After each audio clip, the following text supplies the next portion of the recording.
Welcome to the Santa Cruz Coffee Break. If you're watching on YouTube or listening on Apple Podcast, please follow, hit the like button, or any subscribes. It really helps us with the algorithms. Santa Cruz Coffee Break is produced by the Santa Cruz Guitar Players Forum. All opinions are those of the speakers. We invite you to join us on the Santa Cruz Guitar Players Forum at SCGCPF for more fun. Now, let's get on with this installment of Santa Cruz Coffee Break. Welcome, folks. We'd like to welcome you to the podcast number 38. And as we have done in the past, we're going to take a completely different kind of U-turn. Today, we're talking with author John Stubbings, who wrote The Devil Is in It. And just a little personal aside, when John first participated in the forum, I thought his moniker, The Devil Was in It, was some kind of kid playing a joke. And I didn't want him anywhere near the place. and then through one of our members, I found out really what the real truth was. So John is joining us from London, from his flat in London. And we would like to welcome you in, John. Thank you very much. It's a privilege to be here. I know we are obviously, it's morning time in California, but it's 4 o'clock in the afternoon here.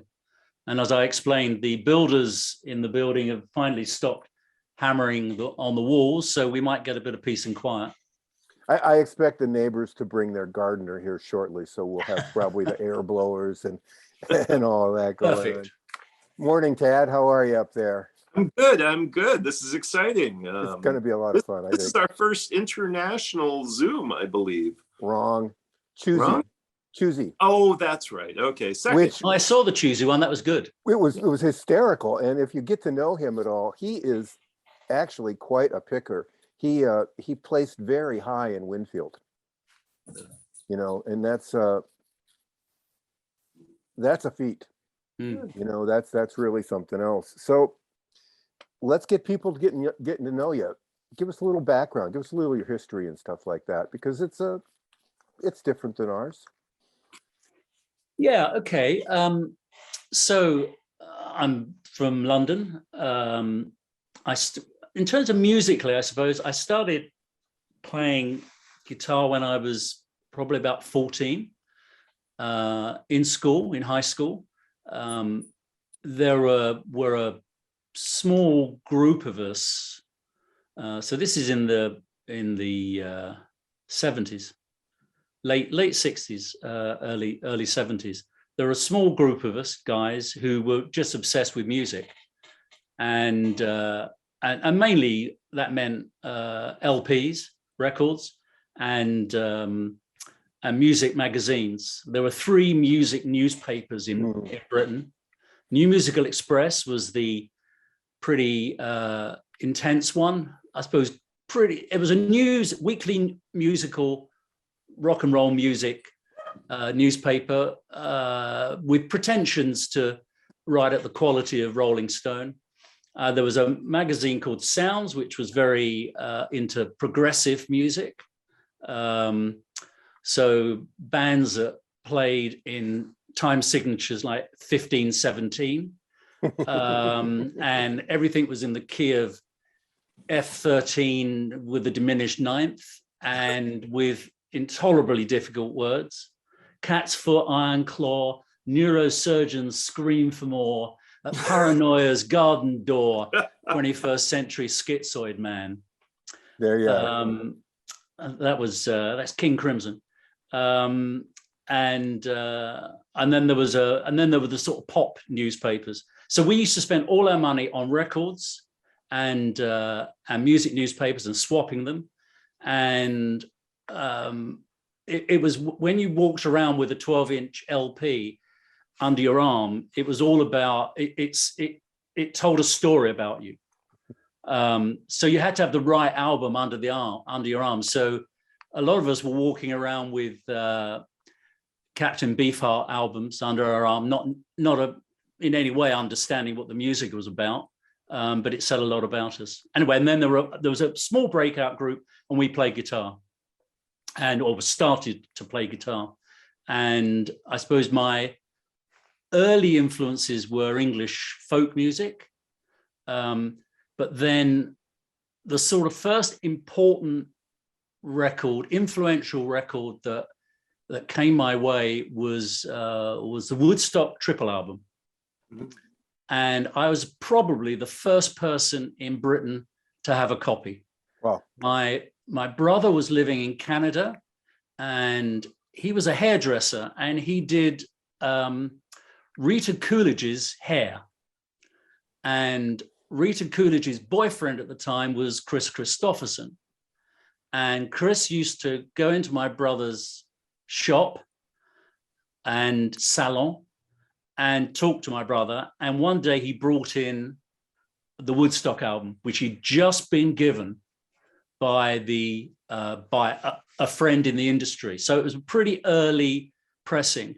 And my brother came back home for good from Canada 2 days later, and he brought the album with him, and he gave it to me as a present. And in Britain, we didn't even know what Woodstock was. And I was pretty tuned into music. There was about a little while later, so a little while after Woodstock happened in '68, there were newspaper articles, but they were all about the traffic jams on the freeway. There were nothing about who played.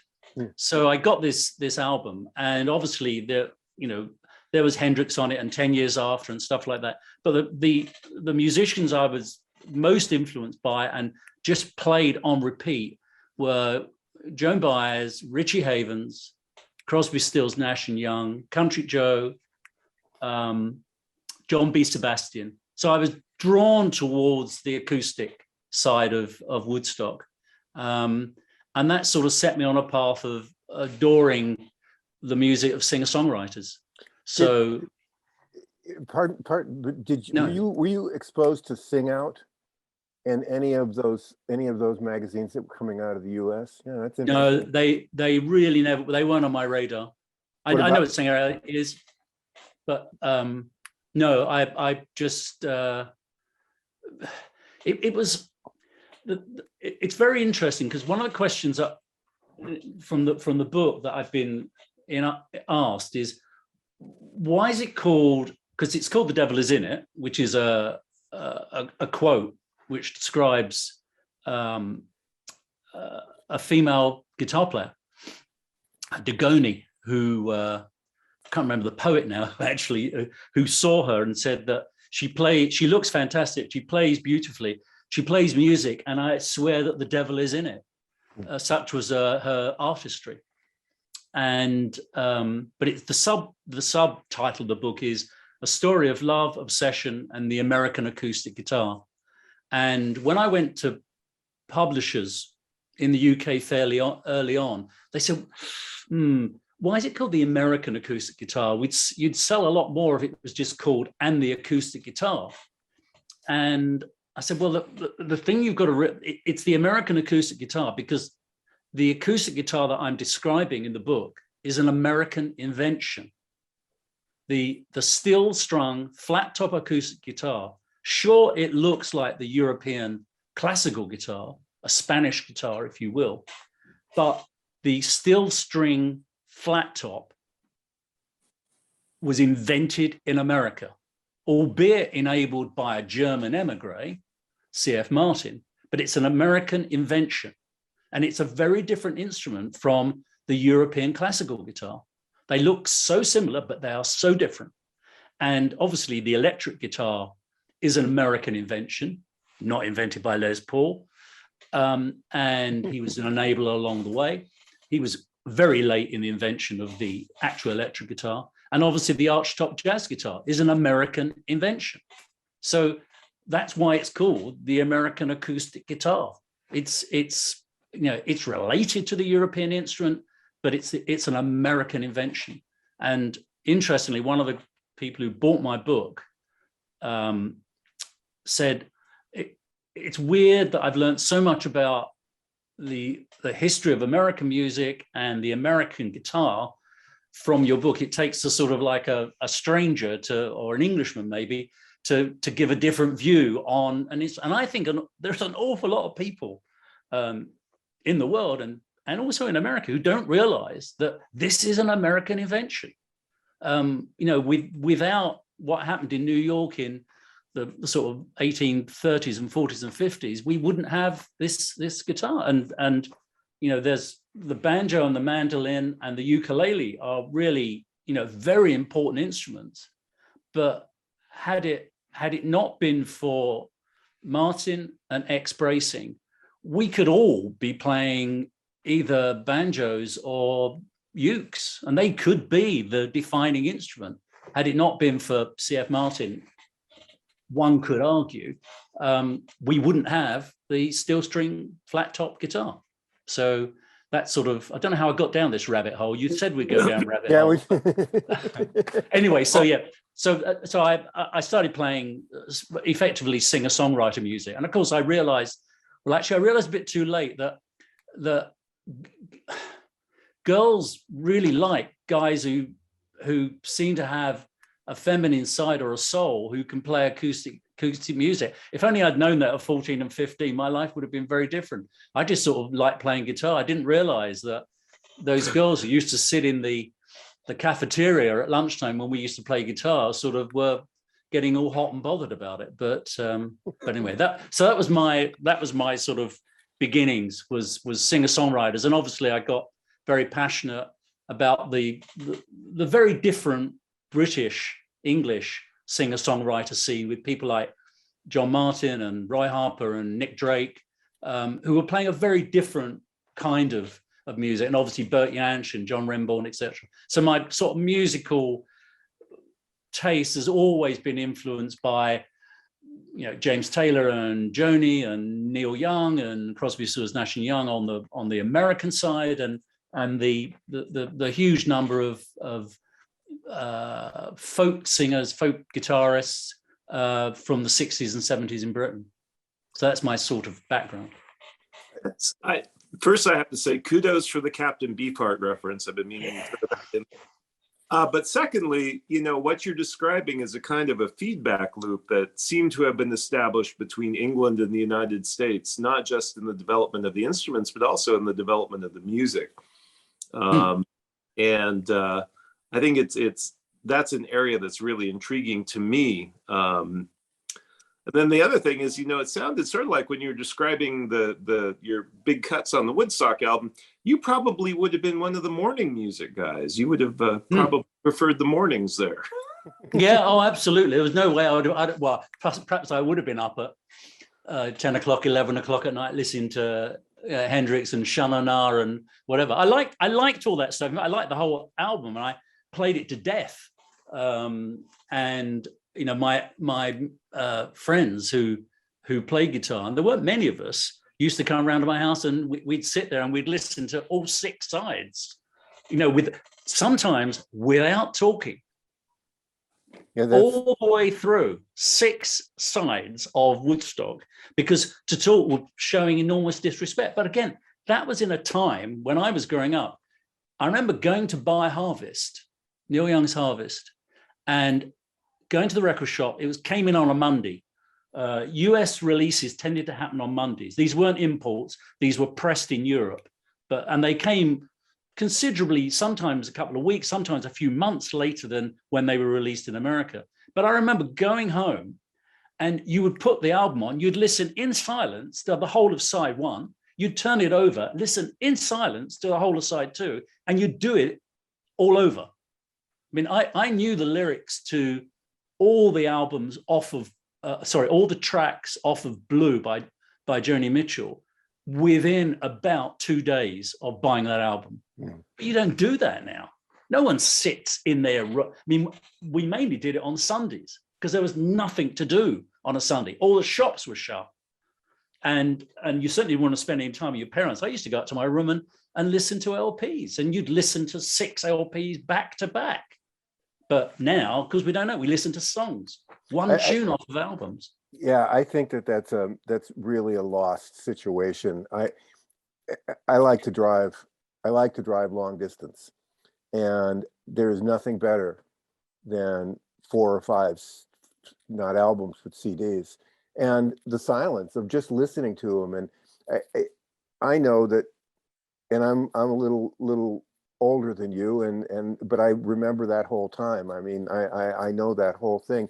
And when artists create things, when artist creates an album, he sequences that, or she sequences that very specifically, so that you have a feeling as you go through it. And if you pull one song out, you're cheating yourself. Yeah. If And you very like often the producer's job was to work with the artist to say, we need another tune to open side B, because the tunes we've got side A worked out beautifully. And of course you're looking at, all the technical stuff as well, which is, the dynamics. So you don't want to have anything that's too loud on the inner part of the record, because the way that we're going to have to master this, and about cutting the master and the pressing, that is it's not just a technical thing, it's a musical choice, a musical decision. And then you turn over and that you've got these other 3 or 4 songs that have been worked out, but then we need an opening track, and we haven't got that song yet, and you need to sit down. Less so with, let's say, Joni, who obviously produced all her own albums, but with the help of her engineer. But for a lot of artists, they were sort of told, go off, don't come back until you've got an opening for side 2. And this is what it's got to, this is the role it's got to do. But anyway, we sound like a collection of, let's bring back the vinyl. But yeah, I was going to say, I'll throw in my little old guy rant here about how I think people take for granted the quality and availability of music these days. Mm-hmm. You don't have to go back that far. I mean, I remember when I was 8-10 years old, the only access I had to music was my grandmother's Victrola. And, you had to crank it up and put a fresh cactus spine into the arm and throw a copy of Alexander's Ragtime Band on or whatever. And later on, you would get a stereo, and I remember getting Harvest, and I remember getting Joni, and you would listen. It was an experience. I mean, to be able to be in a room where you could hear quality stereo. I mean, it was amazing. Now people are, I got my phone with me. I can listen to anything I want. Yeah. And I don't even really have to listen, because who cares? Yeah. I mean, we've got, as you say, on our phones, we have access to virtually every piece of music that's ever been produced, from, an old ragtime rag played by, someone in 1912, through to a record that got a track that got released yesterday by David Rawlings, and everything's available. And that's wonderful, but almost in a way there's sort of too much. Well, you can never have too much choice, but maybe a little too much availability. But again, we do sound like old culture. Now, I know you've probably haven't read every word of the book, but talking about this blend between, chicken and egg, what influences stuff? So do you know where the 3-minute, why singles are 3 minutes long, roughly? Other than, of course, Procol Harum. All they could fit. Yeah. It was mechanical. Yeah, it was mechanical. You're close to it with mechanical. It's it's partially to do with what could fit. Goes back to Maybelle Carter.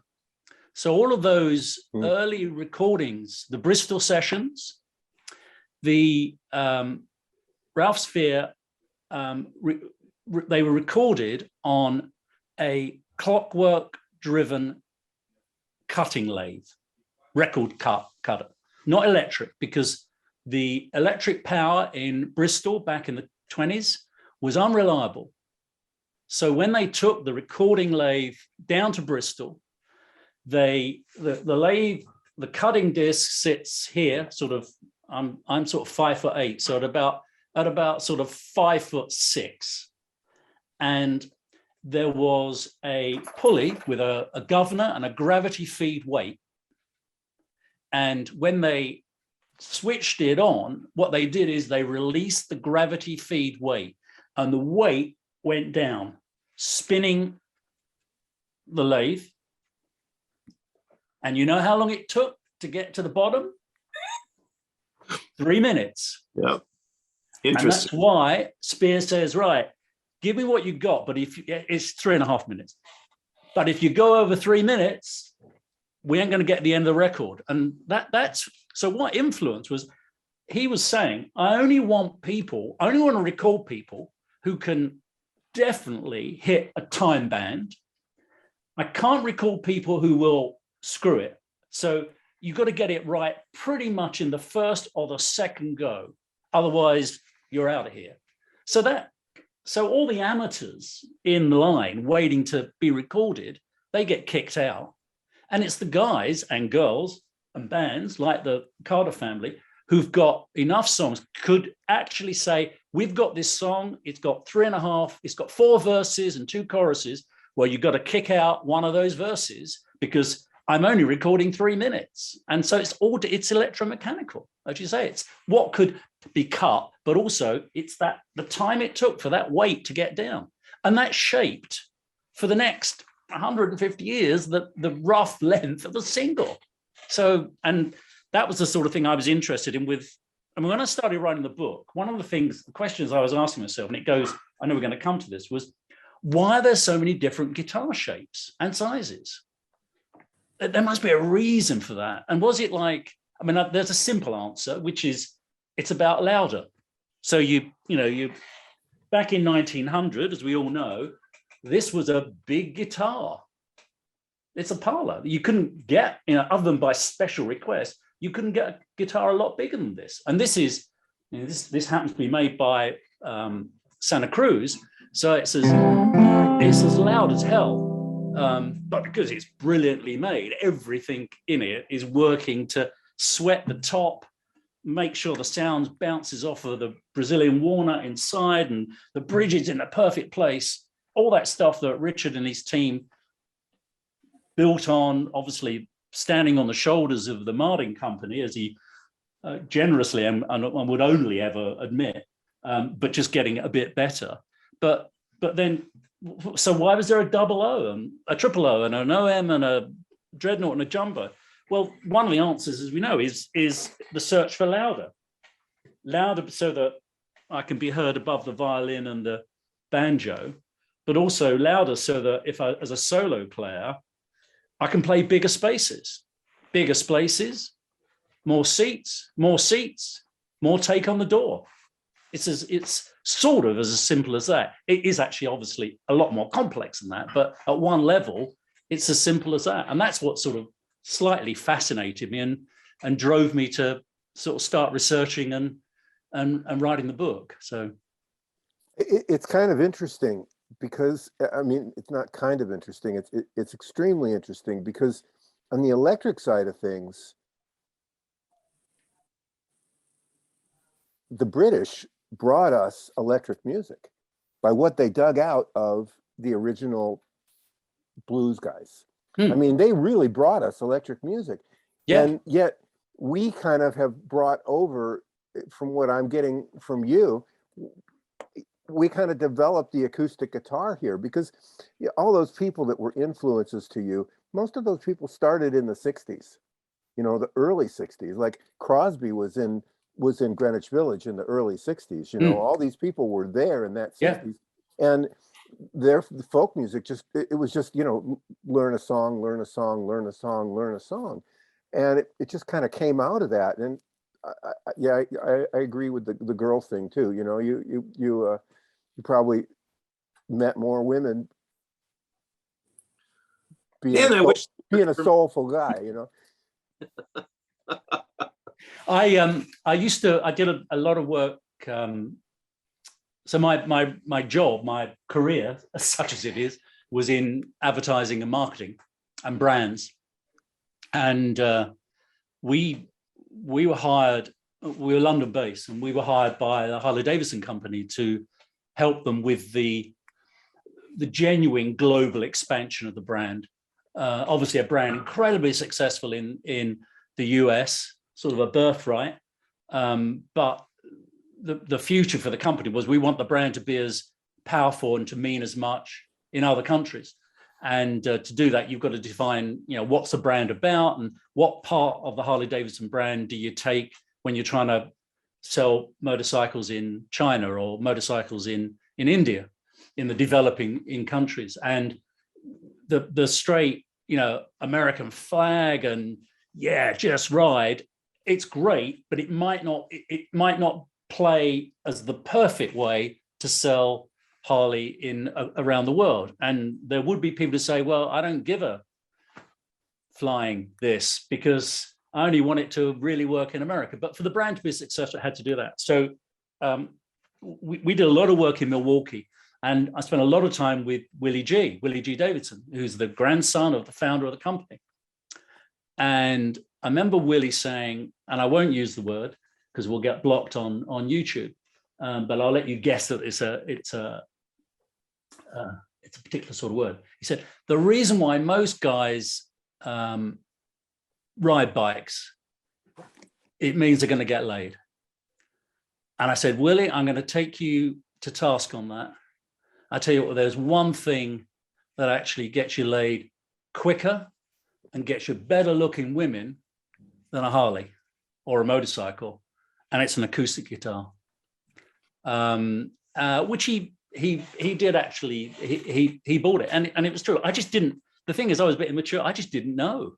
I didn't realize that what it was doing. But that's a whole nother story, as they say.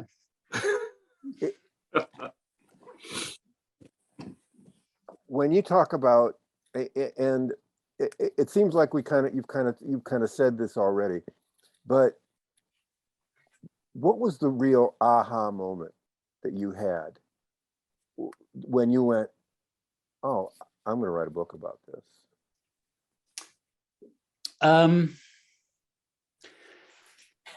So the aha moment for writing a book, in 2015, early 2015, I got an email from a guy, a guitar maker, English guitar maker called Dave King. And he's a really good repair guy. I think at the time he was the official repair guy for Martin. So if you had a warranty issue with a Martin guitar in the UK, they'd be sent to Dave King to fix. And he fixed guitars for Sting and Clapton and whatever. And in fact, I took my 00045 custom made, before the custom shop, not a vintage guitar, but it was a repro of a 1929. In fact, it's the 1929. He leans forward. 00045 1920. That's in fact, there it is. In Groom and Walter Carter's book, Acoustic Guitars and Other Fretted Instruments. And I fell in love with that guitar. And I thought, I'm going to buy one of those. And I went to a few dealers and they told me roughly how much it would cost to buy a vintage 00045. And I decided I'd rather own a house than have a 00045. And I'm going to come back and talk a little bit about Martin and American guitars, these mythical things in the UK, because you know them really well. And, you could be a 16-year-old kid and you might have a sort of, you could afford to buy a basic Martin or if you were lucky, or a basic Gibson. You couldn't in the UK. But anyway, so he did some adjustments on my 00045. And in the corner of his workshop, there was this beautiful parlor guitar. Nothing on it. No headstock design. No inlay on the fretboard. Very, very plain, almost monochrome. And while he was packaging up my 00045, I said, well, do you mind if I play it? He said, yeah, sure. He said, be careful though. It's not mine. So I played absolutely beautiful, real piano. And I said, great. I said, whose guitar is it? He said, oh, it's one of the guitars I make. He said, I've made 3 of these for a client of mine. So I asked him to make a guitar for me. And he said, okay, it'll be about 6 months. I'll call you in and we'll select the wood. And then about 6 months later, you can have it. It should be ready. Maybe a month or two after that. Fine, that's great. So that was about 2008. So fast forward to 2015, and I got an email from Dave King saying, your guitar is just about ready. So I can't actually add up the years. That's about 7 years. So I've been waiting 7 years for this guitar to get finished.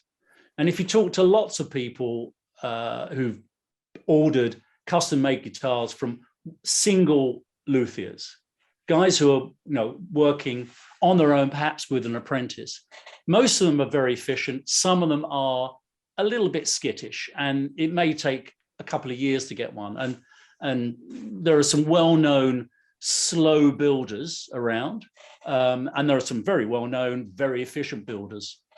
Jason Costal out of Phoenix, Arizona, will give you a date almost, it'll be 2 years hence, but to a week, because he's got like a plan, and he knows when he's going to be putting the body together, and he knows when he's actually going to be sending it off for spraying. Anyway, so I'd waited seven years, got this email from Dave, it's nearly ready, great. And I'm sitting there thinking, this is going to be my 15th good guitar. And I'm trying to think, why have I got so many guitars? I wonder whether saxophonists have 15 saxophones, or violinists, or flautists, or drummers. One assumes pianists don't, and that's a space issue, but most instruments are quite small. So I think that was in my head. And the other thing was, it's just been 7 years. And there's various reasons why the guitar is not ready. Some of them are very funny. Some of them are almost pathetic. And it's not like Dave wasn't building other guitars, because he was producing other guitars, but my guitar sort of sat there, and it had lots of issues. Sometimes to do with the complexity of the build, sometimes because something went wrong, sometimes they were emotional issues. And I thought, there's a book here. And I was thinking of writing a short book, and it had various titles. The first title was number 179, which was the build number for my guitar. I'd got a build number when I paid the deposit 7 years earlier. So I'm thinking, there's a story there, and why have I got so many guitars? So I thought maybe there's a story here which might help people who are thinking of buying a custom-made guitar from an individual luthier, or maybe someone who's got, as we know, it's laughingly called GAS, guitar acquisition syndrome. It is actually a real syndrome. I mean, over the years of writing this book, I've met lots of people who have really got it quite bad. I haven't got it that bad, but there's a great YouTube video. Billy Connolly, the English/Scottish comedian, does quite a lot of programs, mainly in the UK, which are road trips. And he's done Australia and America, but he goes and visits this guy, and he's got a warehouse somewhere in the Midwest. And he walks in, and this guy's got, he goes into one room, and this guy's got probably 250 Epiphone Coronados, sort of semi-acoustic guitars. They're still being made. These are not rare guitars. He's got them in every color, but he's also got 12 in blue. And you think, why would anyone need that many of these guitars? A guitar that's not rare. And we went, and in this little film, and it is on YouTube, just do Billy Connolly guitar collector, and you'll get it. He's got a huge warehouse, and room after room after room with guitars and banjos and whatever. He's obviously a wealthy guy. So that's how I sort of got to thinking. So the original book was going to be number 179, story of building a guitar. But as I started asking myself questions, why have I got so many guitars? Why the guitar draws people to purchase many of them and own many of them was sort of running in my head. And so I started talking to people. I didn't have any friends really. I had a couple of friends who played guitar, but no one was as interested as me. So I started going out and chatting to people. And it was always the same conversation. I'd say, well, how many guitars have you got? And they'd go a bit glassy-eyed and they say, oh, I don't know really. And I'm thinking, yes, you do. He said maybe, I don't know, a dozen. All right, well, okay, fine. And if their wife or partner or significant other was in the room, I think, okay, fine, that's a good answer. And then when I was alone with them, usually when they were showing me out, I said, how many guitars have you really got? He said, oh, 50. I said, where are they? He said, I've got a lockup, a lockup garage. I said, but how'd you get to 50? And how come your, in this case, wife doesn't know? She said, well, I've got various techniques. And every time I spoke, so standard technique, you're right, honey, I've got too many guitars. I'm going to take this one to sell it. And he goes off with an empty guitar case. He goes and picks up the guitar that he's bought online, and he comes back. He said, oh, no, they weren't offering me the right price, and takes it back. He's got the guitar in the home. And I thought, no other instrument has this effect on people. So I started doing research and talking to more and more people. And I've got outside this, in my side office, I've probably got about 200 guitar books, all the usual stuff, obviously, from the George Grooms to A History of Martin to the Chinnery collection and whatever. And I read an awful lot. And I thought, I know everything there is to know. And I started writing the book, and a friend of mine said, no, you've got to go out there and talk to people, and you've got to go to America and talk to people. I said, well, I'm not going to find out any more that isn't in all of these books. He said, you will. And so I did this 2-month road trip.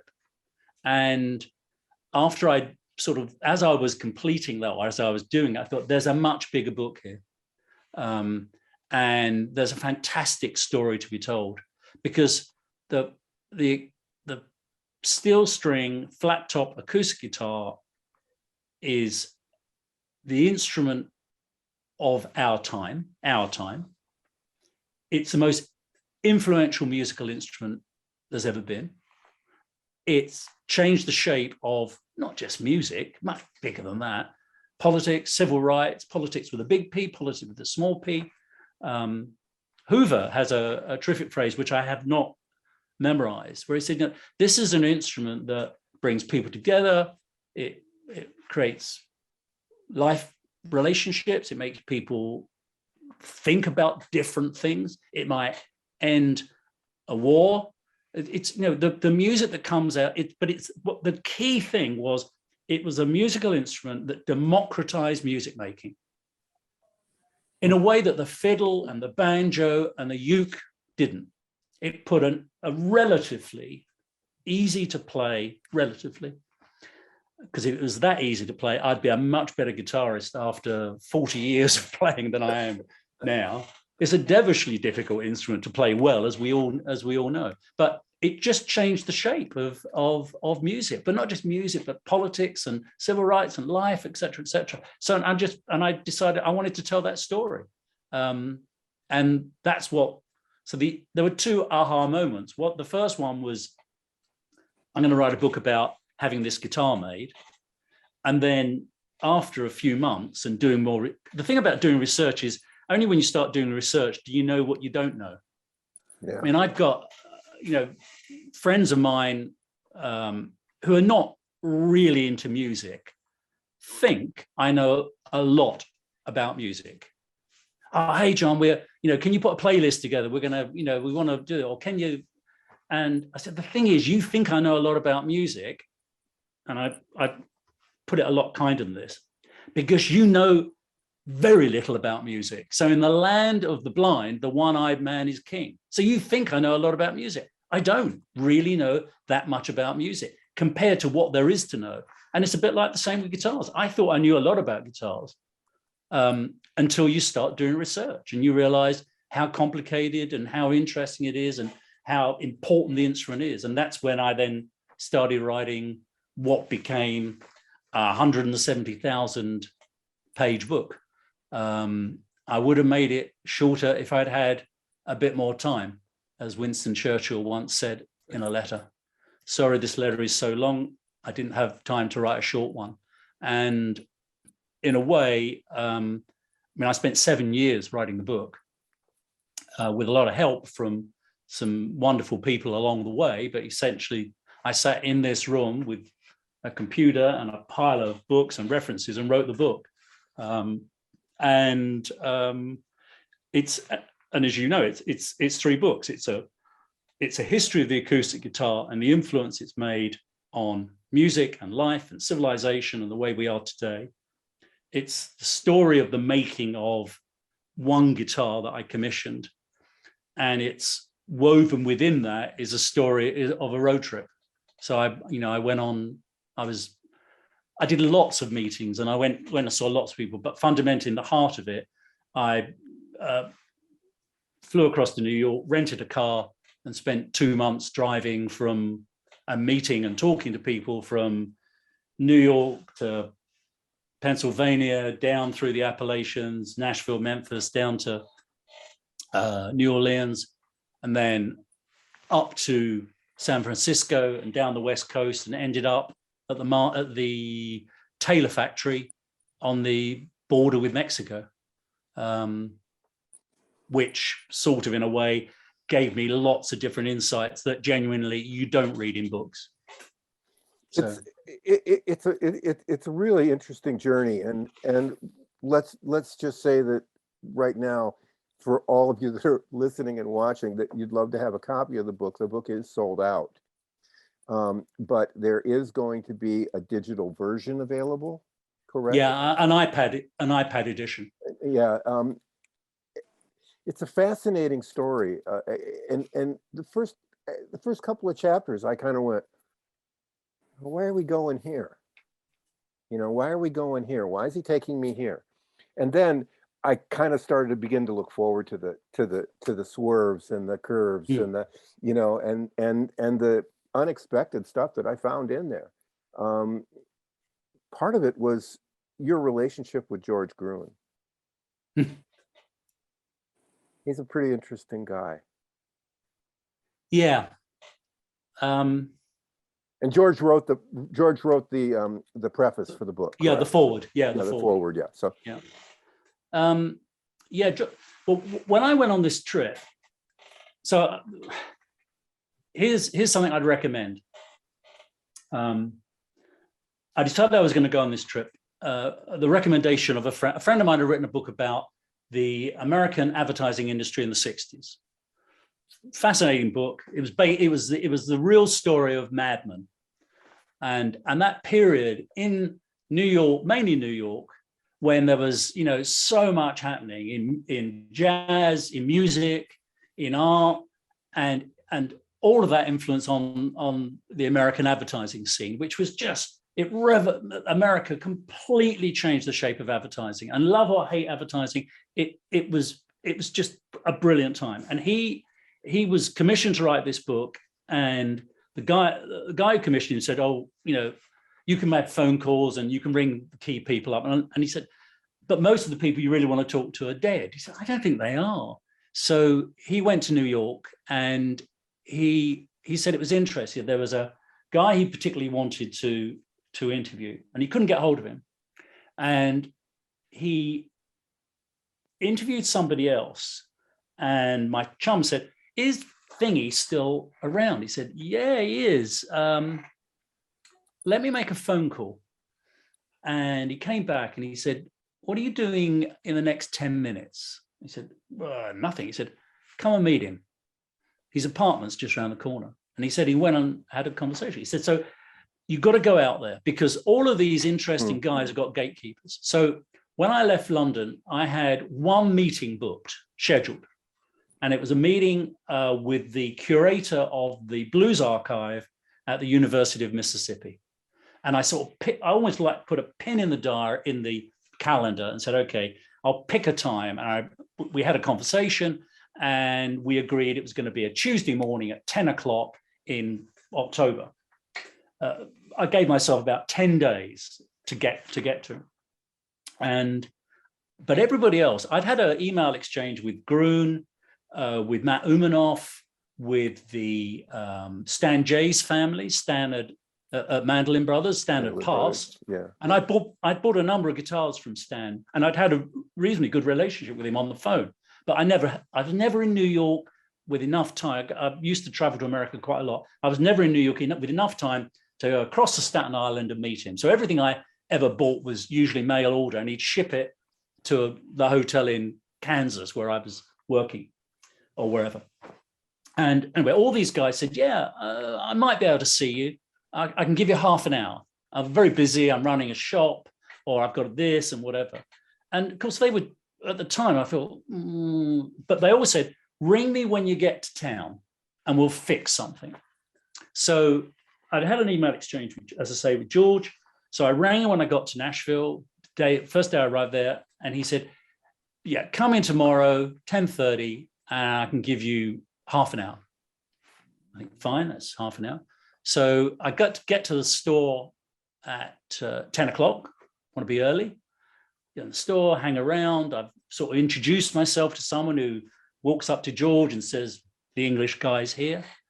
And George takes me up to his office after doing lots of other things. He's very busy. He's got to talk to, there's a customer, there's a guy who wants some advice on a guitar they're actually repairing and stuff like that. And going to George's office at 10:30.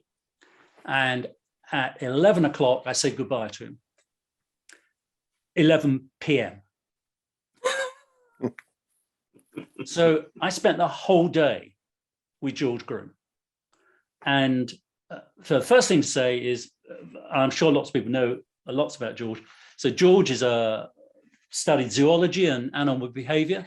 He's got lots of hobbies. Obviously, guitars is one, but he's really into insects, reptiles, and snakes. And if you go into George's office, he's surrounded by aquariums, tanks.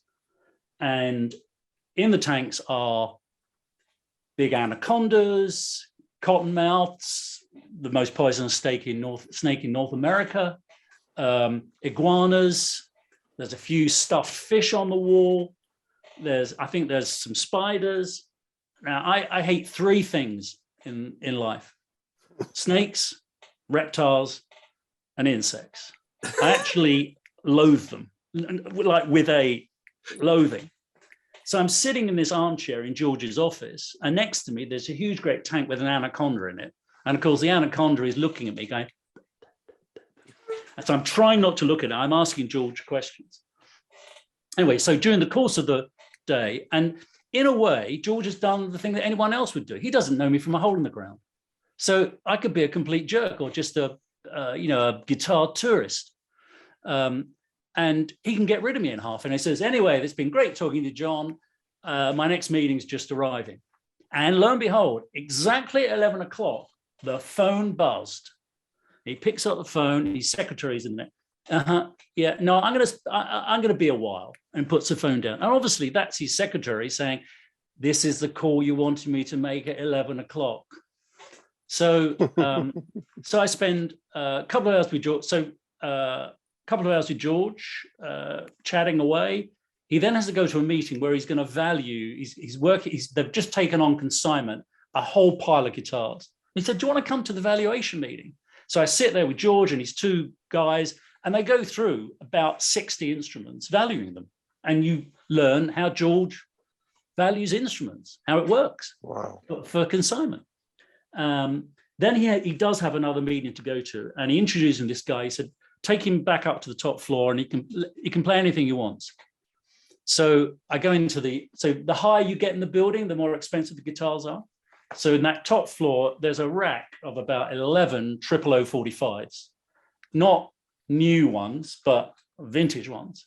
So I spent about an hour playing, $100,000. It's nice.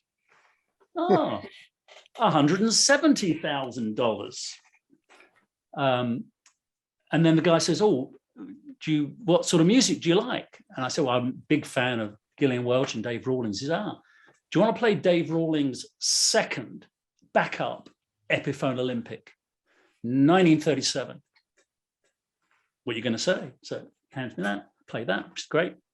So we go through it. Then George says, do you want to get lunch? Yeah, okay. He said, I'm going out to WSM, which is the radio station in Tennessee. It's where the Grand Ole Opry used to be broadcast from. He said, they're having their 90th anniversary.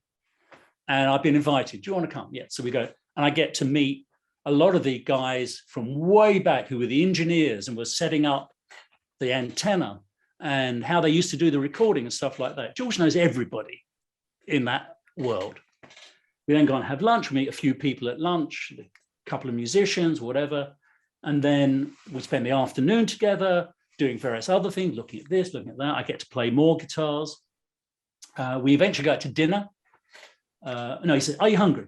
I said, well, and I'm hungry, but I've also got a ticket in my pocket for the concert that evening at the Ryman, which I bought the previous day.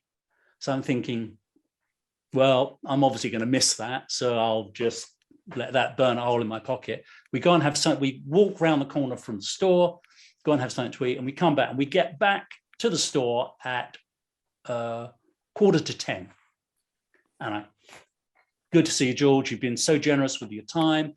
And as you probably know, George speaks, he's an absolute gentleman, but he's also a pedant. He's very short-tempered.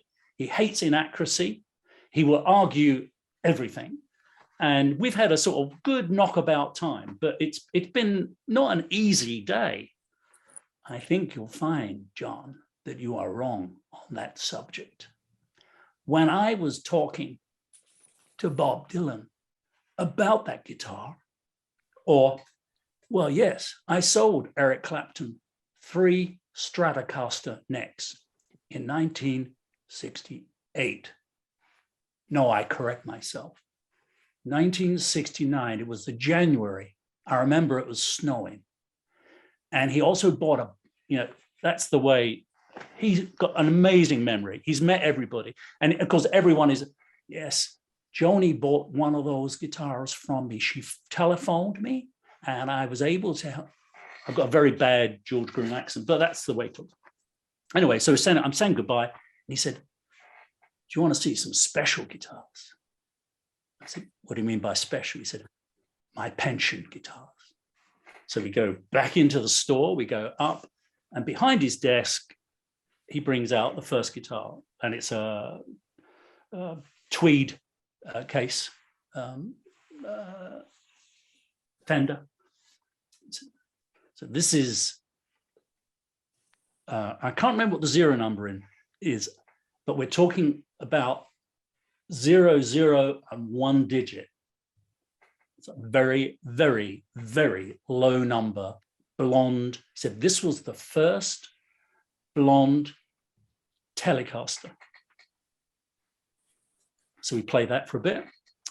He said, you mentioned you had a 0042. He said, so this is a 1932 0042 original. Never, no neck reset, original T-bar frets. And he tells me a story, which I can't repeat, as to who it belongs to, because there is another one of these guitars, which is not as original as this one, which belongs to a very famous musician who believes they have this very special guitar. He never sold it to them. He said it was sold to this person by a colleague of mine, a business associate, and it is not the guitar they think they have. And then finally, he brings out this alligator leather case, and he sort of, he opens it, and he says, so immediately opens it. It's a D'Angelico. It's a 1959 D'Angelico XL. So the best guitar that John D'Angelico made. And it was made for Homer Haynes of Homer and Jethro. I'd never heard of Homer and Jethro. They never really made it over to the UK. And he'd bought the guitar from an archtop collector called Ranger Doug. And it was labeled, because all these guitars have got prices on, because every guitar dealer even if they are their pensions, everything's for sale. And I look at the number, and you could buy a really nice house for the price of this guitar. So I play this fantastic guitar for half an hour. Absolutely. I don't play with a pick. So of course the sound really comes alive if you can play with a pick. I always play fingerstyle with my skin. And so we play that. So that guitar, a year and a half later, is bought by Dave Rawlings. And the story was that, and Dave knows George, or George knows Dave really well. He lives in Nashville with Gillian. And he said, I was looking, he said, Dave always said that he was looking for a different sound from the Olympic, which has a very characteristic sound. And he said, I just thought this could be the guitar. And I took it in, and obviously it was a lot of money, but Dave bought it. And that's the I think it's the guitar that he played on Poor David's Almanac, which I guess was 2017. I think that came out. So I played that guitar for half an hour. So an amazing David George. I spend quite a lot of time writing the book. A couple of years go by, and I get to a sort of final version of it. And someone mentioned to me, who's done the fact checking on the book? And I sort of did the fact checking as I went along. And I didn't just sort of take what was in a book for granted. I sort of referenced it 2 or 3 different ways if I was saying something that was important. And so I remember phoning up Jason Valindi at Fretboard Journal, who'd been very encouraging about the book and said, keep in touch and et cetera, et cetera. And I said, I need to get someone to write a foreword. Can you help me? And he said, well, we could approach Dave Crosby. We know Dave really well, but he may not be the quickest way to get a foreword written. And Jackson Brown's a good friend of the magazine, but he's really busy. He's on tour and stuff like that. And I said, I was thinking of getting George Groom, asking George. And Jason sort of said, great idea, but you've met George. George is really tough. He's really pedantic. That ain't going to be an easy ride, getting George to write a foreword, because he's going to want to know everything about the book. Anyway, so I ring George and he says, yeah, I'll write a foreword for you. But I need to read the book first, every word of it. And he'd just been bitten, I think, not by a snake, but he'd written an appraisal of a sort of thing on the back of the book, a blurb, for another book that had just come out. And he was very disappointed because he'd only read a chapter when he wrote it as a favor. And when he read the whole book, he didn't totally buy the book. He didn't believe the story of the book. So George said, yeah, but I've got to have to read the book. So we had an agreement. I'd send him 2 chapters of the book. He'd read them, and then we'd have a phone call.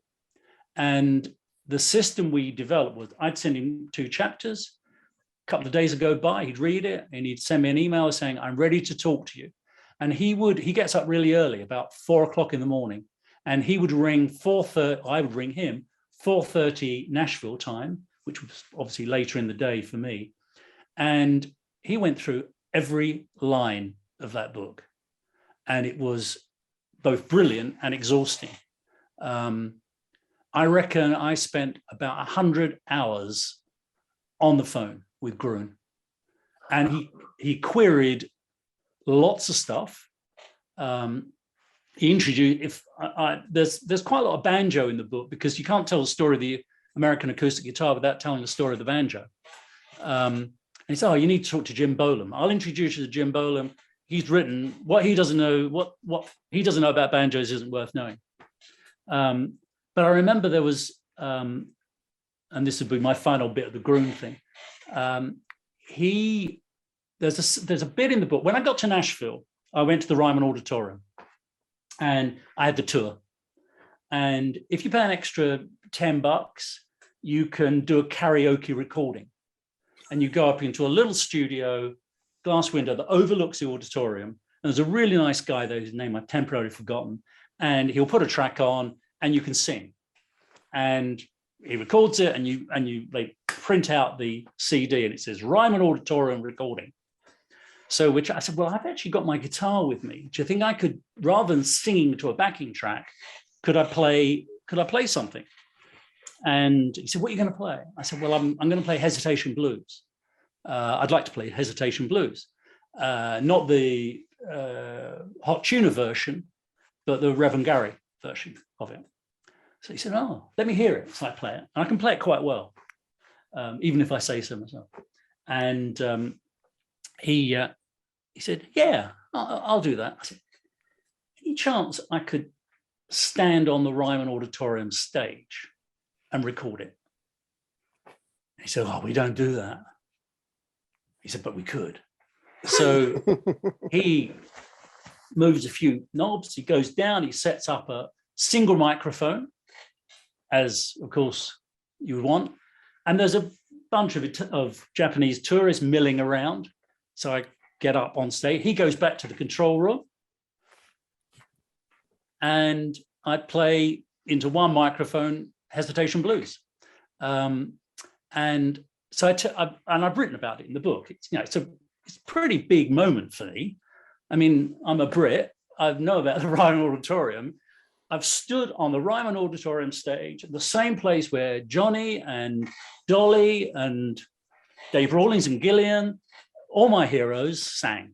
And this guy from Britain with my 1955 Martin 018, my birth year guitar, and I play it and record it. And that's in the book. And in the book I explain, and I stood on exactly the same wood.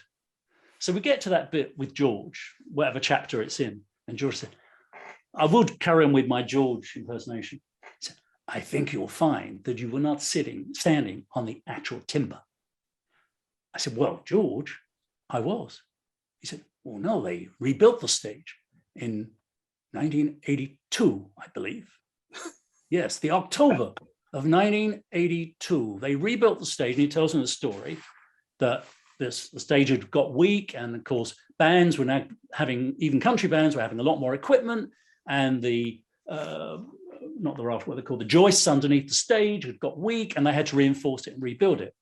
And I'm nodding, I said, this is exactly true, George, you're absolutely right. But when they dismantled the stage, they salvaged a number of timbers that were good, solid, not rotten, had no woodworm in. And when they rebuilt the stage, the front apron of the stage is the original timber from the 30s. So it's the first 3 feet, and it spreads about 10 feet wide. And George gives me, well, I'm not in the same room, he's in Nashville, I'm in London. He says, okay, I'll have to check on that. So we finish the call. 2 days later, I'm on my next call with George. He says, John, I've been to the Ryman Auditorium and I've met with Pat, blah, blah, blah, the woman who is the archivist, essentially. And she tells me that you are indeed correct. And that's very interesting, because in a lot of my time now, I find that there is very little that I do not know about musical instruments, artists, and whatever. And you have taught me something that I did not know. And thank you very much for that. So that was that. That's great. That's really great. So did you make it down to your meeting at the Blues Museum? Yeah. Okay, good. That was in Oxford, University of Mississippi. You were in Oxford? Yeah, I've got another story. I have to. So this is great. I think this is great. So I've got the meeting 10 o'clock in the morning in Oxford. I'm staying in a very nice hotel in Oxford. I stayed in some pretty crap hotels, and I slept in the car a couple of times, back of the car, because I just didn't, distances are huge, and I got tired and I thought, I'm not going to make it. I'm just going to have to pull over somewhere. So I checked into a really nice hotel. And in the morning, I've got my meeting at 10. going to take me 15 minutes to drive there. So at 8 o'clock, I'm in the coffee shop of this nice hotel. And I'm chatting to the two lovely ladies behind the counter about how I'd like my coffee. And the voice behind me says, well, you're a long way from home. And I turn around, it's a very nice guy. Michael, John, nice to meet you. So he said, do you want to meet the richest man in Mississippi? I said, well, I look at my watch. I think, this isn't going to take 2 minutes, is it? And I said, yeah, I'm up for meeting the richest man in Mississippi. So we go outside, and sitting at the table is this guy in his 50s, and Michael introduced me. John, this is Dickie Scruggs. He's the richest man in Mississippi. But I tell you what's even more interesting. He's just spent 7 years in the federal penitentiary. And he was a very famous lawyer who was, well, he did do it, which is he conspired to bribe a judge. And it was set up. FBI probably were a little bit on the take, allegedly, I should say that. And he spent 7 years in prison. So we do that. I then go to the archive and I meet this guy, and we've spent a couple of hours in the archive. And as I come out, my phone rings, and it's the guy from the morning. And he said, what you doing? Do you want to come for lunch? I said, yeah, that'd be great. He said, well, you drive past, I forgot, Roanoke, which is the house that, can't remember the famous author now from Oxford. He said, drive past that, and you drive about 3 miles past that. There's a big white house on the hill, and that's my house. Drive up to that, and we'll have lunch. So drive up to the house. It's a big house. I mean, it's like twice the size of Graceland. And you obviously realize that there's a lot of money in pop music, but there's even more money in law. And I have a wonderful lunch, and we chat and whatever. And he said, where are you off to now? He said, I said, well, I'm going to Clarksdale to see the Crossroads, see whether the ghost of Robert Johnson is still there. And I'm staying in this hotel, famous old shack hotel in Clarksdale. He said, he said, well, one of my friends is the mayor of Clarksdale. So I'll give him a call. And when you get there, be sure to look him up. And so I drive to Clarksdale, check into the hotel. I'm standing at the check-in phone, and I've been chatting to the receptionist. And I said, well, it's my first time here, and where are the good places to go in town, and where can I go and eat and stuff like that. And the phone rings, and he says, yes, hello. I said, oh, right. Yeah, he's standing right in front of me. And she holds the phone out and said, it's the mayor for you. Thank you. So she hands the phone over. He says, hi, Michael's just phoned me and told you that you're going to be in town and whatever. Do you want to come to my office tomorrow? And blah, blah, blah, blah, blah. And I said, well, yeah, that'd be great. So I put the phone down, and she said, I thought you knew nobody. I said, well, I didn't know anybody. I didn't even know I knew the mayor, but apparently I know the mayor. And so I spent the next 2 days in Clarksdale. He owns a blues club. The mayor owns a blues. He's the mayor. He's an attorney, and he owns the I can't remember the name of the club now. With a famous African-American actor who's his best mate. So I go to a mayoral meeting. I attend a wedding where he's officiating. I go to the blues club in the evening, and he's like the MC, and he says, okay, and it's absolutely rand. And he says, all right, I want to welcome up on stage a guy from England, John Stubbings. He's writing a book, and I want you all to buy this book when it comes out. I'm thinking, I'm writing a book. It's about 5 years before it comes out. So I go up on stage, and he interviews me on stage with all these people shouting and stuff like that.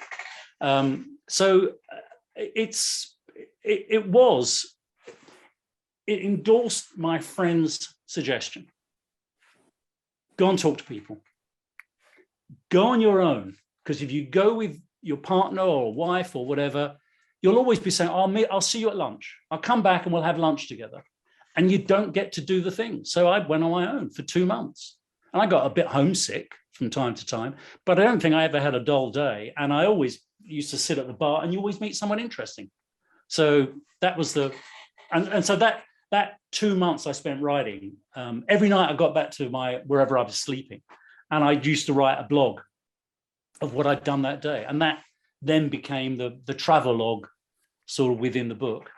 But having got the book, and I sort of got it written, and George had very kindly written a foreword and had fact checked it. And I had contact with a few publishers, circulated the book, and they said, it's really interesting, but there's not enough pictures in it. There's not enough guitar pictures. I said, look, I've got a wall of books at home of guitar porn. The world has enough guitar picture books to last them for 2 lifetimes. If I want a book of every Fender Stratocaster model every make, I can get one. Ditto with Martin and Gretsch and whatever. This is a read. It's not meant to, it doesn't need photographs of guitars. The internet exists. You can look at a picture of every known guitar on the internet. You do not need a book to do that. And they all sort of said, I said, also, I want to make a book that's a bit special. I don't just want a book that's all the usual suspects. So I sort of lost patience with the publishers, even though it'd be lovely to go into a bookshop and see my book on the shelf. And also, you don't make a lot of, you don't get paid much as an author. You get paid, every time you see a book in a shop, the author gets about 5% of the cover price, because it's a big industry. Anyway, so I decided I'm going to make a book. It's aimed at guitar collectors. I'm going to make a book that's collectible. And so I spent, quite a lot of time learning about typography. I got a guy called, I didn't want photographs, but I wanted illustrations. And I got a guy called Drew Christie, who's a fabulous illustrator, does a lot of work for The Atlantic and New Yorker and Fretboard Journal. And I got in contact with Drew, and he lives in, Whidbey Island, which is just off of Seattle, in that northwest sort of passage. And I explained what I was after, probably about 15, 16 illustrations of musicians. And he said, yeah, I'd be interested. He said, next time you're down my way, pop in and we could have a chat about it. So I'm in London. It's like, Drew, you're 5,000 miles away. And I don't pass by. I mean, Seattle, I might go through Seattle once in my life, but I don't think I'm going to make it to Whidbey Island. I mean, I've got to get to Seattle, and then I've got to get a ferry, and then I've got to rent a car and drive across and find you. He said, well, I'm a bit busy and I'd love to do it. So just let me know next time you're in town.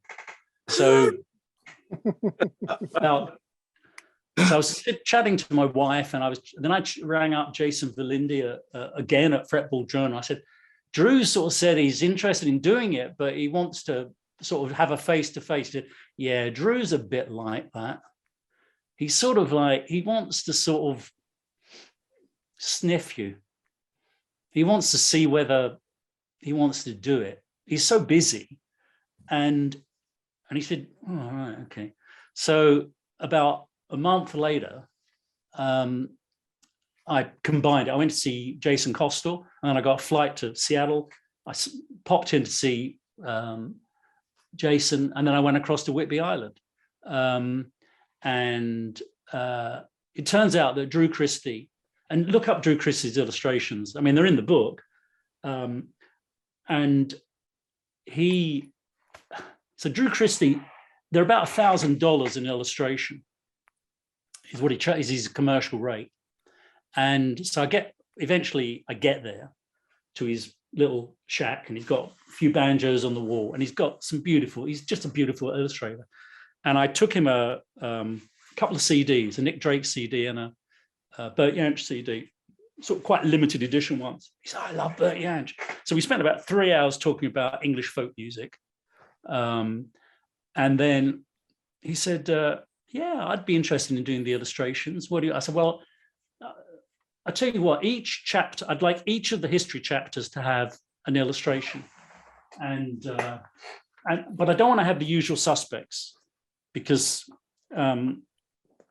everyone's sort of seen a picture of Dylan, or rather, so I'm trying to find one now. I should have prepped this. I'm getting to the wrong. So the chapters alternate. So here we are. So what I said was, what we agreed is each chapter, so each of the history chapters deal with a decade. And it talks about what happened, the influence of the acoustic, what was happening in acoustic guitar making during that decade, and who were the people playing whatever. So I gave him, for each chapter, he said, the thing is, sometimes I'll know whether I can draw a likeness. And he said, I normally know quite quickly whether or not I'll catch it. And sometimes I do, and sometimes I don't. I said, okay, here's the deal. Let's agree 4 or 5 people who could be the illustration for the 1900, that decade. And you pick which one you're going to do. And he said, okay. Yeah. So do you want me to tell you what I'm going to draw? I said, no. You just draw what you want to draw and send them to me. So, so this is 1900. So this is Charlie Patton. Fabulous illustration of Charlie Patton. Maybe his mother wouldn't recognize him, but he's really called it. And so this one is Charlie Patton playing an early Stella 6-string. So every illustration is a musician. In fact, there's Bert Jansch. So Bert Jansch playing a 1960s Yamaha FT150. If you want to see exactly what a FT150 from the 60s looks like, go on the internet. So it's just a flavor, and he's just the most wonderful illustrator. And he did me such a favor of doing these illustrations. And we color it. So the first edition, the collector's edition of the book, is so that, and it was a lot of money. I mean, I've just about broken even. So to do the whole thing, I invested about $30,000 to produce 500 books. And so they were priced at the collector's edition, which had colored illustrations, which were tipped in, so individually printed, cut, and then glued in. And then there's a monochrome edition. I did 200 of those, so 500 in total. And so I think the collector's edition was £200. So with shipping, it's about $270. And they went pretty quickly. And then I issued the 200 of the monochrome edition, where they're, as it says, the illustrations are monochrome. And they all went at the end of November last year. And I've had lots of people now say, I miss them. I didn't, and a few have appeared on eBay and a few in Reverb. But I've decided I'm going to produce 50 for iPad. The book doesn't work on a Kindle. The screen's just too small. And a lot about the book are the words, but also it's the format. I mean, the book's printed like it's letterpress. It uses 3 different typefaces. They're very complex typefaces. They don't reproduce very well. So I've spent the last couple of months having the whole thing sort of re-engineered electronically, so it shows on an iPad. And that's what I'm just going to release 50 of those. The first 20 have gone already, mainly to people who missed the paper edition and wanted a copy of it. So that's what I'm sort of producing now. And that can be, you can be reached at sales through orpheanpress.com. Yeah, Okay. I mean, you may have to put the spelling of Orfarian press. So an Orfarian, by the way, is a precursor to a guitar. It's an English steel string instrument, a little mandola shaped, and that's an Orfarian. Queen Elizabeth I used to play one. She was quite handy at it, apparently. You can play it with you play it a little bit like a lute with a quill. Wonderful sounding instrument. So it's the Orfarian press that published it. Wow, wonderful. That sounded a bit like an ad, and it wasn't meant to be it, but you were very keen to when we chatted before to sort of talk about it, and I'm immensely proud that we've managed to get an iPad edition out. iPad is the right size for it. It's about as small as I'd ever want it to be, and it's got the colored illustrations in. So it's fairly special. And then, obviously, I'm not going to destroy the book after it, but I'm just going to produce 50 in the spirit of a limited edition. That's I read on both Kindle and iPad, and the iPad is it seems to me that it would make perfect sense for what you've created here. John, I can't thank you enough for giving us this time and just sharing. When I read it, it's such a journey. It's such a journey, and it's a journey for all the right reasons. I mean, you allowed the serendipity of just going out to happen, which is usually for me when the magic happens. When I just go out and I'm present in what's going on, and here's this person, and this person's going to lead to this person, and this person leads to this person. It's really special when that happens. I mean, it really is. And I'm on a project right now where it's done the same thing for me, and I'm 8 years in the project, but it just those connections have really helped and made the magic. And obviously, George isn't going to give you any time if he doesn't think what you're doing is valid, So for him to give you days and literally weeks of time in all kinds of editing, and the forward's fantastic. But I hope you're really proud of it. We didn't really talk too much about Santa Cruz guitars, did we? No, I want to show this. I'm going to show you this. So this is my Santa Cruz Nick Lucas. Wow. So, wow. I was going to... So we talked a little earlier offline about the guitars that get away. So one of the guitars that nearly got away was the guitar that I was having built. But I was searching for a Nick Lucas, and I saw one in Buffalo Brothers in Encinitas, and it was just too much money at the time. It was very, very, and I played it, and it was absolutely wonderful. It was one of the ones with a tailpiece. And I then started looking around for them, and there are, the problem, as you know, with old Gibsons is they're so variable, and you can't buy one unplayed, because I'd buy one sort of if it was vouched for by someone I really trusted online. The guy at Folkways in his name I can't remember now. Mark. I'd buy one from him, and they're a lot of money now. They're out of my sort of price range, and so and as I'm sure all the Santa Cruz fans watching this know, the H13 or the H Santa Cruz is a nod, an homage of what a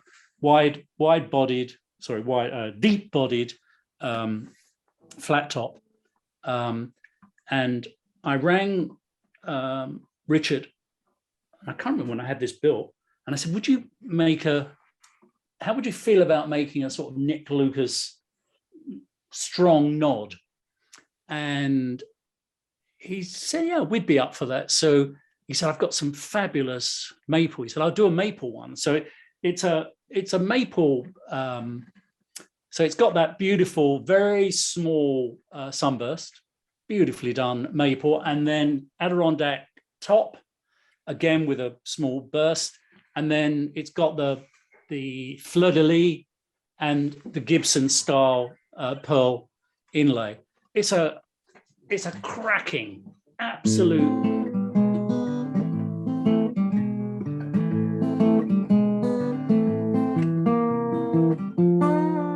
It's wonderful guitar. Absolutely. It's sort of my go-to default guitar. And I saw Richard a few years ago, 2015 at the Fretboard Summit, and I was describing the guitar. So it was made a few years before that. And I said, would you make one of these now? And he said, well, we sort of, we're a boutique shop, so we sort of make mostly. He said, but I probably wouldn't feel comfortable making such a close reproduction. I'd certainly make one that help you build one that sounded as close to a Nick Lucas, a vintage Nick Lucas as I can, but I probably wouldn't feel comfortable doing all the decoration and adornments. And he's not a precious man, but so I feel as though I've got such a special instrument, and it is absolutely just stonking. I hate that, it's a real big sounding thing. It is quite, but it's such a fun. I play jazz on it. I play, everything. You can play, but it's a wonderful instrument and a testament to the man, Richard, the most honest man in the music and musical instrument business, but also just to selecting the timbers for me. But that's my favorite go-to. I love the H instruments anyhow, and I've got quite a few Santa Cruzes. I've got a lovely Parlor. Oh, yes. Santa Cruz, pretty nice. People are just a wonderful, wonderful combination. I'm entirely on board with you on that. Not enough maple Santa Cruzes are made, as far as I'm concerned. Okay, so I'm trying to figure out, because I have one that I've wanted Richard to make me one for a while. I'll grab it. Well, let me ask this while he's grabbing that. John, the book is amazing. How do you follow up on this? What are you going to do with yourself next? This can't be the climax. No, I'm towards the end. I'm on the 5th rewrite of, and that's not an admission of failure. I mean, this The Devil Was in It. I sort of got to a pretty comfortable version of it about 2 years before I published, and I use an American editor, and he'd read it a couple of times, and he said, I think there's something missing from this. And in fact, it was the blogs. It was the blogs I wrote every night when I was on my road trip. He said they have a spontaneity. Maybe it's because you wrote them very late at night, which I did. I used to write them from midnight through about 2 a.m. And he said they're funny, and they're very honest, and they're very fallible. They talk about a lot of the gags are at your own expense. He said, I think that's missing. So I then rewrote the whole book after having finished writing it. So so it takes a while to write it. So I'm on the 5th rewrite of a book called The Guitar Detective. And it's a historical novel. And it's about a guy, maybe a bit like me, who goes into it's an old record shop in Richmond. Richmond, England was where the Rolling Stones first played live. It's where the shop, and it really exists, doesn't exist anymore, it existed back then. It's where Eric Clapton used to listen to blues records. And so this mythical character, who may be a bit like me, goes into this record shop, and it's the last day of the shop, and there's a guitar on the wall. He sees it.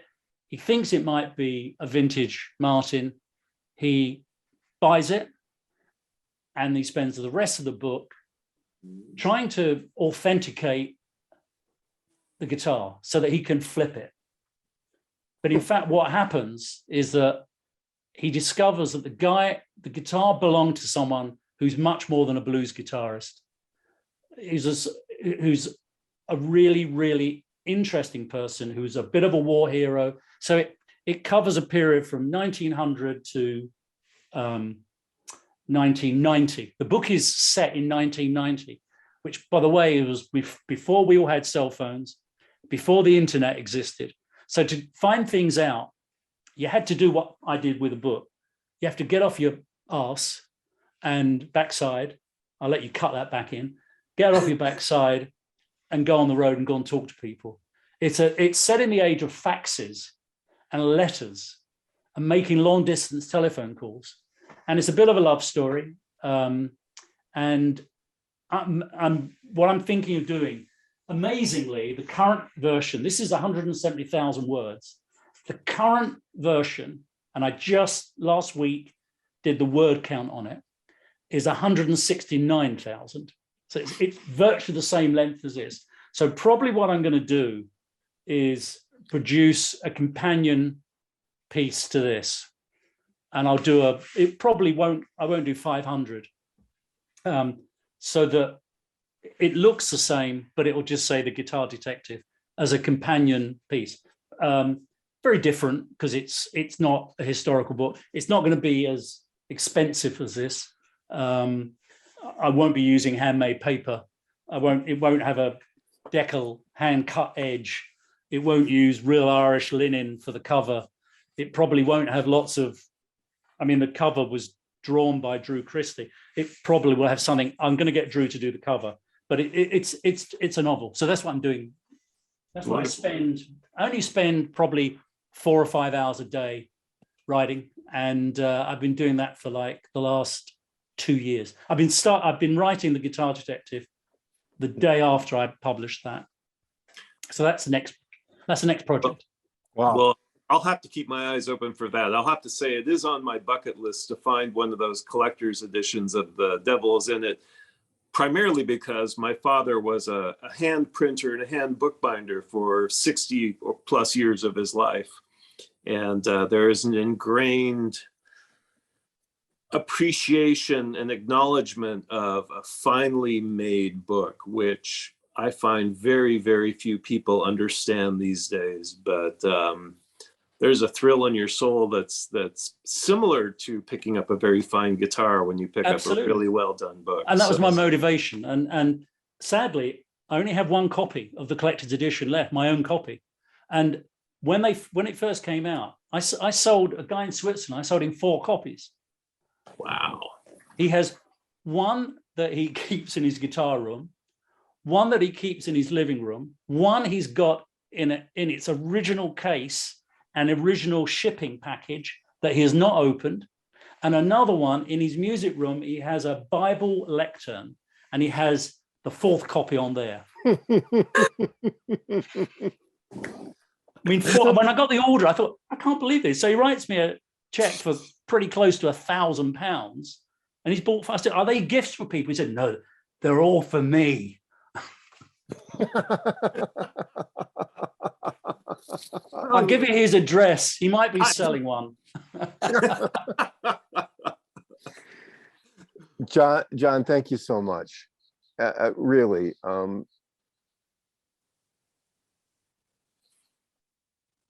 it's an honor. It's a real honor. It really is. Fun to listen to you and to hear all this. It's really been a joy. I'm really looking forward to when we do the next one, when the next book comes out now. Yeah, absolutely. I'll let you have first dibs. Great. You can do the first interview. There's quite a few, if people are interested, there's quite a few interviews that I've done, not many, 3 or 4, on YouTube. Not as good as this one, but the North American Guitar, who are in Nashville now, they were very, very kind and supported the book all the way through. And I did the launch event there, which was fantastic. So there's a couple of interviews on YouTube. If you go to North American Guitar, The Devil Is in It, blah, blah, blah. And there's a couple of others that I've sort of done. And on Fretboard Journal, I did a reading. So Jason said it'd be fun if you just read a couple of chapters from the book. So for those of you who find it difficult to sleep at night, you could maybe click into that and hear my voice drone on. That'll get you off to sleep.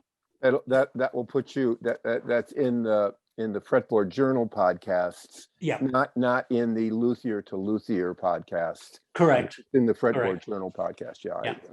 Yeah. And can I just say, it's been a great honor. I mean, I really appreciate you asking. Obviously, I do love the sound of my own voice, but I love this book. I mean, I spent 5, 6, 7 years of my life writing it.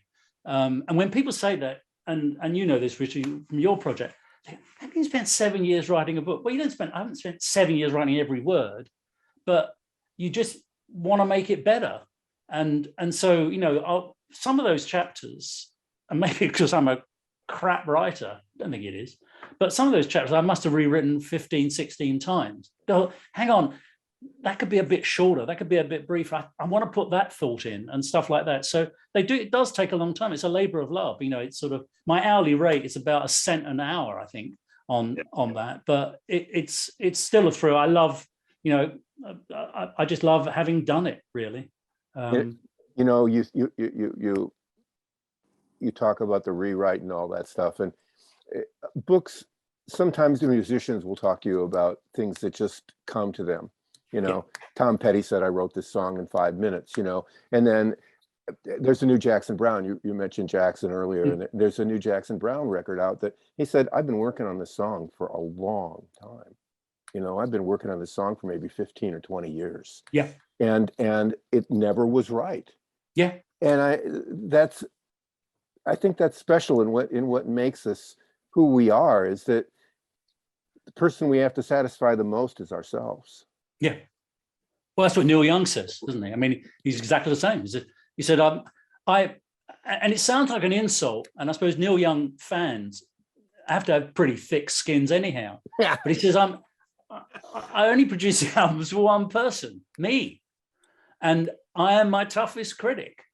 And he's got so much stuff that has never been released or never turned into final song because it's just not good enough. It's just not where he wants to be with it. Yeah, no, Yeah. It's certainly understandable. Woodworkers, filmmakers, whatever, you know, they just you look at something and you look at it and is it right or is it not right? You know, and you're the one that has to say, you're the one that's got to get up with it. You know, you're the one that sits there and looks at it on your screen. You're the one that talks to people about it, you know, and hopefully you want to be right. And I really commend you for I didn't expect to enjoy it as much as I did. And I really found myself, all of a sudden I found myself going, I got 3 hours, I'm going to read. You know, I want to really take time and really get into this. That's kind of you. Thank you. No, I'm glad you enjoyed it. It's wonderful. It is truly wonderful. So I guess it sounds like now, if anybody has been needing an excuse to go buy one of the new iPads, get out there, get out there. It does. Can I just say, it does work on Kindle and it'll work on the other tablets, but it was optimized for iPad. I think it is, you know, someone asked me, one of the guys who bought it said, is it as crisp? And I said, absolutely. All the work we did with the typography, and God, did we have to work hard with the typography to get it working, it was optimized for iPad. You can read, I've read it on a Kindle. It's fine. It's not just a bunch of words. It's, you know, it looks good. It looks good. It feels good. The illustrations are right. And it'll probably work you could download it onto a full-size desktop, but yeah, it was designed for an iPad. So, but yeah, perfect. Other tablets are available. Well, it's almost 6 o'clock. God, time for my bath. Yeah, time for mine. Time for a nap. Bath and a drink. Yeah, I was gonna say time for the pub, but thank you so much for sharing, John, and being here. And man, we're just happier than a pig in a poke to have you here. Happy as Larry. Happy as Larry, yeah. And go enjoy the rest of the day, John. Thanks so much. We'll get you when the Guitar Detective comes out. Okay. We'd love to. God bless you both. Thank you for your time. Yeah. Thank you, John. All right. And thanks for listening. Yeah. Be well and go play your guitar. Thank you guys very much. Here we go. We hope you enjoyed this installment of the Santa Cruz Coffee Break. For more music-related fun, please join the Santa Cruz Guitar Players Forum at SCGCPF or santacruzguitarplayers.com. If you have any questions or possible podcast topics, please contact us. If you have a product or service that you feel would be of value to our listeners, please consider adding your support and keeping the coffee pot on. Contact us for more information. We ask that you hit the like, follow, bell, or bookmark buttons so we can keep you informed of upcoming podcast episodes. We hope you enjoyed Santa Cruz Coffee Break. Now it's time to go play your guitar.